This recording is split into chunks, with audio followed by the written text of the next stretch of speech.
Ovo je Note 7 mobitel. Pokazat ću vam kako funkcioniše iris skener.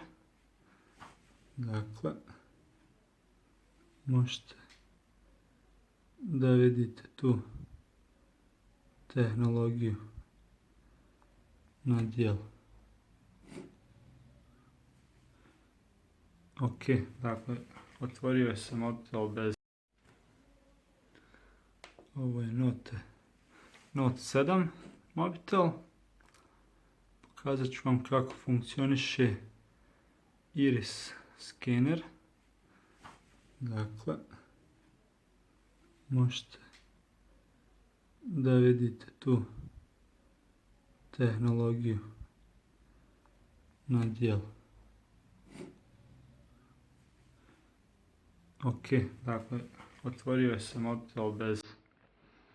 Malo se... Treba ga očistiti. U redu, izvinjavam se. Znači, to se desi. Pokazat ću vam rad Note 7 olovke. Možete vidjeti kako funkcioniše. Imate ovdje razne opcije. Idemo na Create Note. Note 7.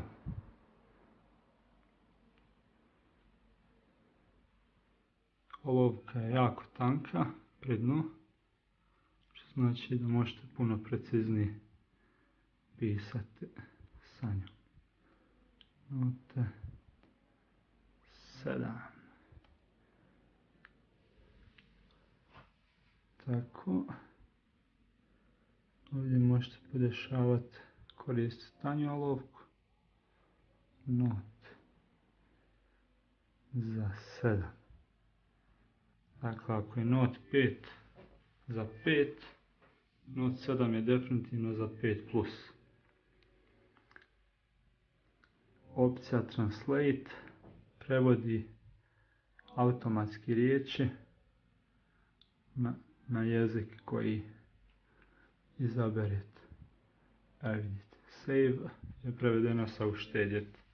Možete ovdje izabrati koji jezik želite. Znači, idemo probati talijanski.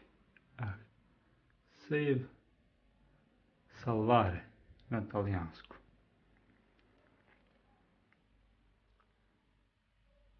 Jako cool stvar.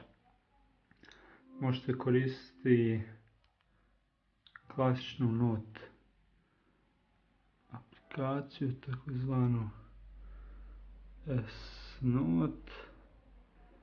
Ok, gdje možete mijenjati pozadinu. Naprimjer, ta pozadina. Ok, dan. Možete povećati da imate puno više prostora za pisanje. N-O-T-E.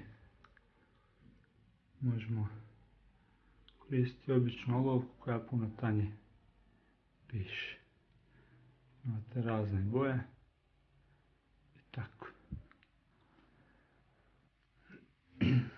Olovku možete koristiti kada je display ugašen. Znači, izvadimo,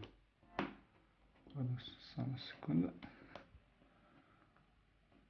izvadimo olovku i kad smo izvadili olovku pojavi nam se prostor za pisanje. N-O-T-E. Imamo tu više prostora. Idemo na Save. Tu imamo snimljeno. Možemo iris skener koristiti, možemo otisak prsta, a možemo i ovu klasičnu opciju. Pokazat ću vam neki video na Note HD Nature.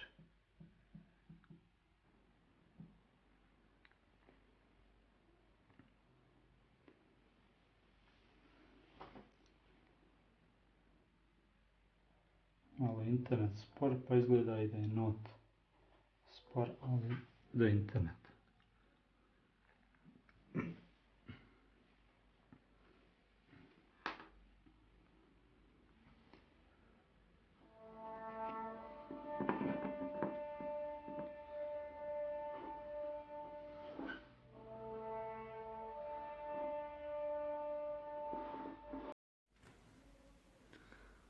Ovo je Note 7 mobitel. Pokazat ću vam kako funkcioniše iris skener. Dakle, možete da vidite tu tehnologiju na djelu. Ok, dakle, otvorio sam mobitel bez malo se treba ga očistiti. U redu, izvinjavam se, znači to